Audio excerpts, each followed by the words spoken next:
Qu'est-ce qu'il faut faire pour bousculer le milieu scientifique français? Bah, premièrement, il n'y a pas que la France. Hein. On va rester sur la France, là. D'accord, parce que moi, je travaille avec deux matheux. Il y en a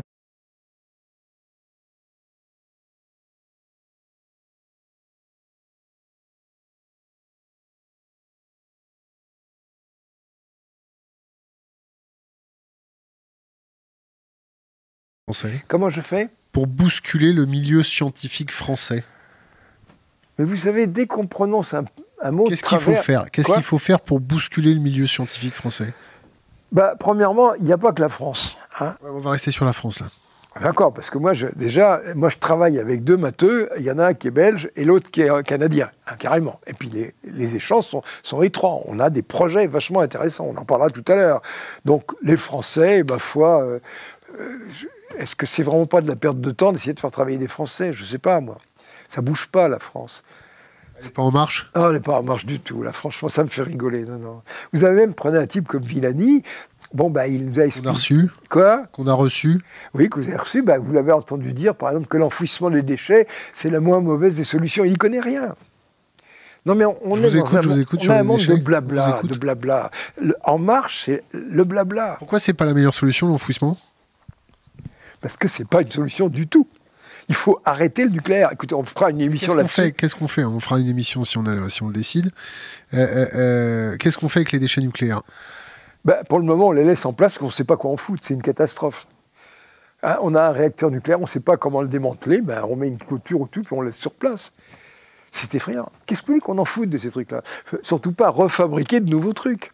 Il y a une chose qui est extraordinaire. Vous avez vu, il y a eu une émission, je crois que c'est sur la 5, sur l'EPR, qui a fait un grand bruit, parce qu'on a expliqué que l'EPR, on est en train de monter une cuve qui ne correspond pas aux normes de résistance, c'est passé de, je sais pas, 3 milliards à... Il y a eu 7 milliards de dépassements. L'EPR est opérationnel en Chine, là.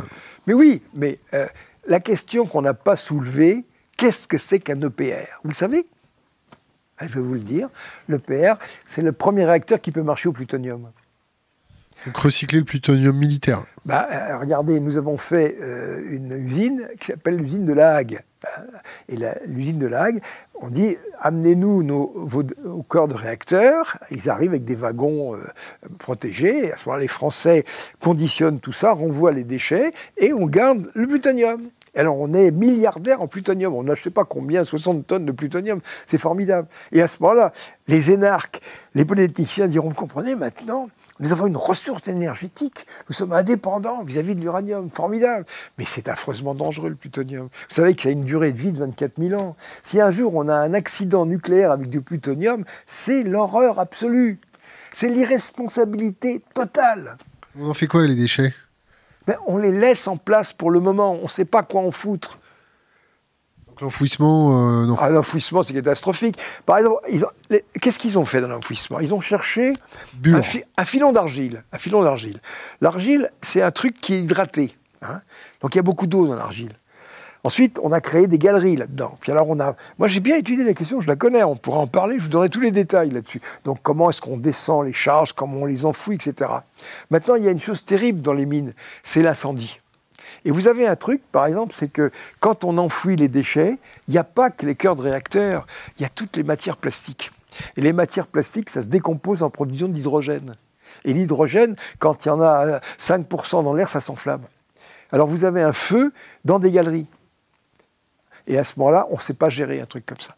Alors on a envie de ventiler. Donc à ce moment-là, le site de Bure, il y aurait des comme ça, et on va ventiler. Et vous avez vu, on va ventiler pendant un siècle.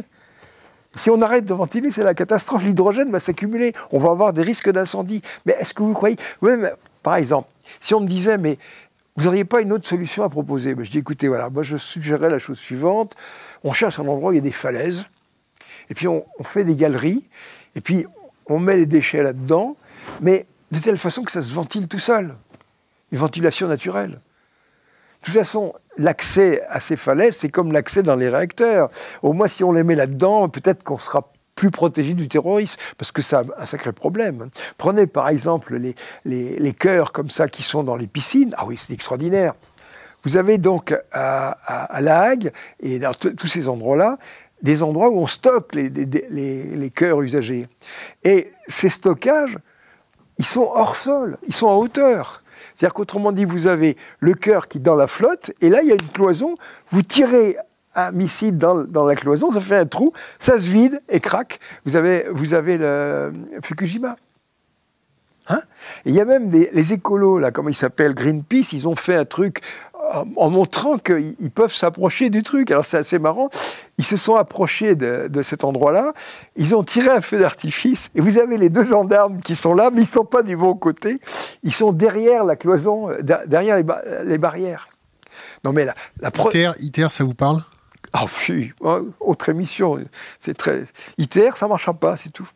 C'est ça le défaut, c'est que ça ne marchera pas. Non mais c'est compliqué, écoutez, j'ai fait 5 vidéos là-dessus, elles sont en place depuis 10 ans, ces vidéos montrent que tout ça, ça ne tient pas debout, et personne n'a dit le contraire.